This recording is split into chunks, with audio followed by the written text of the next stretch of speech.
രാവിലെ മോളെ സ്കൂളിൽ വിട്ടതിന് ശേഷം ഞങ്ങൾ അമ്പലത്തിലോട്ട് പോകാനായിട്ട് ഇറങ്ങി. അവളെ കൂടെ തന്നെ ഒരുങ്ങി ഞങ്ങൾ ഇറങ്ങി. അവളെ സ്കൂൾ ബസ്സിലും വിട്ട് ഞങ്ങൾ പ്രൈവറ്റ് ബസ്സിൽ കയറിയിട്ടാണ് അമ്പലത്തിൻ്റെ അടുത്തോട്ട് വന്നത്. കാരണം അവിടെ നിന്ന് നേരിട്ട് ബസ്സുണ്ട്. പിന്നെ ഇവിടെ നിന്ന് നമുക്ക് തിരിച്ച് ഇളമ്പള്ളൂർ ബസ്സിൽ കയറിയാൽ നമ്മളെ വീട്ടിൻ്റെ അടുത്ത് ഇറങ്ങുകയും ചെയ്യാം.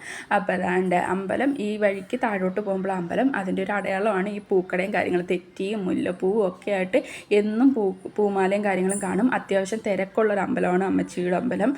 എല്ലാ ദിവസവും തിരക്ക് തന്നെയാണ്. അത്യാവശ്യം ആളുകളൊക്കെ വരുന്ന ഒരു അമ്പലമാണ്. പിന്നെ അത്യാവശ്യം വലിയൊരു അമ്പലവുമാണ്. ചെന്ന് നിൽക്കുമ്പോൾ തന്നെ നമുക്കൊരു പോസിറ്റീവ് പോലെ തോന്നും. മരങ്ങളും കാര്യങ്ങളും ഒരു തണുപ്പും ഒക്കെയാണ്. അപ്പോൾ മിക്കതും ഞങ്ങൾ വൈകുന്നേരമായിരുന്നു ഈ അമ്പലത്തിൽ പോകുന്നത്.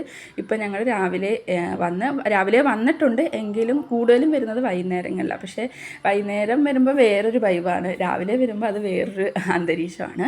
അപ്പോൾ നമ്മളെ ചാനൽ കണ്ട് ഇഷ്ടപ്പെട്ടാൽ ഒന്ന് സബ്സ്ക്രൈബ് ചെയ്ത് സപ്പോർട്ട് ചെയ്യണേ.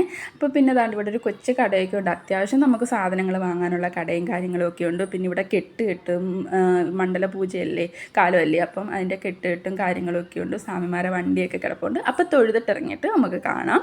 അങ്ങനെ അതാണ്ട് ഞങ്ങൾ തൊഴുതിട്ടൊക്കെ ഇറങ്ങി മോക്കുള്ള ചന്ദനമൊക്കെ മേടിച്ച് വൈകിട്ട് സ്കൂളിൽ നിന്ന് വരുമ്പോൾ കുളിപ്പിച്ചിട്ട് അവക്കിടാൻ വേണ്ടിയിട്ട്.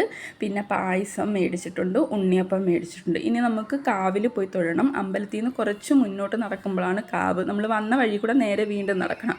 അവിടെയാണ് കാവ്. കാവിൽ പോയി തൊഴുതതിന് ശേഷം അവിടെ ഇങ്ങനെ നമ്മളെ മണ്ഡലകാലം നടക്കുന്നതുകൊണ്ട് തന്നെ രാവിലെ അന്നദാനവും കാര്യങ്ങളും ഒക്കെ കാണും. അപ്പോൾ പച്ചരിച്ചോറും പച്ചമോരും പിന്നെ തീയലും ക്യാബേജ് തോരനുമായിട്ട് എല്ലാവരും മേടിച്ച് കഴിക്കുന്നതാണ്. നമ്മളും മേടിച്ച് ആ ക്യൂവിൽ നിന്ന് മേടിച്ച് കഴിച്ച് വയറൊക്കെ നിറച്ച് മനസ്സും നിറച്ചിട്ട് പിന്നെ ഞങ്ങൾ തിരിഞ്ഞ് നടക്കും. നമ്മൾ കാവിൻ്റെ അടുത്തൂടെ തന്നെയാണ് പിന്നെ തിരിച്ച് നമ്മൾ ബസ് കയറാനായിട്ട് പോകുന്നത്. ആ പൂക്കടയുടെ അടുത്ത് നിന്ന് നേരെ ഓപ്പോസിറ്റ് നമ്മൾ ക്രോസ് ചെയ്ത് കഴിഞ്ഞാൽ നമുക്ക് ഇളമ്പള്ളൂർ ബസ് കിട്ടും. നേരെ വീട്ടിൽ പോവാം. അപ്പോൾ അതാണ്ട് ചേച്ചി അമ്മയെ വിളിക്കുന്നുണ്ട്. ആ വീഡിയോ കോൾ വിളിച്ച് അമ്മയും വീഡിയോ കോൾ വിളിച്ച് ഞങ്ങൾ സംസാരിച്ചുകൊണ്ടാണ് നടക്കുന്നത്.